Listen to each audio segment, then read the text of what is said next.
قول نمبر 82۔ 5 نصیحتیں۔ بسم اللہ الرحمن الرحیم۔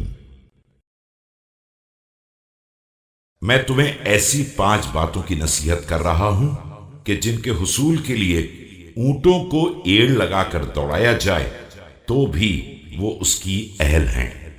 خبردار، تم میں سے کوئی شخص اللہ کے علاوہ کسی سے امید نہ رکھے اور اپنے گناہوں کے علاوہ کسی سے نہ ڈرے، اور جب کسی چیز کے بارے میں سوال کیا جائے اور نہ جانتا ہو تو لا علمی کے اعتراف میں نہ شرمائے، اور جب نہیں جانتا ہے تو سیکھنے میں نہ شرمائے، اور صبر و شکیبائی اختیار کرے کہ صبر ایمان کے لیے ویسا ہی ہے جیسا بدن کے لیے سر، اور ظاہر ہے کہ اس بدن میں کوئی خیر نہیں ہوتا ہے جس میں سر نہ ہو، اور اس ایمان میں کوئی خیر نہیں ہے جس میں صبر نہ ہو۔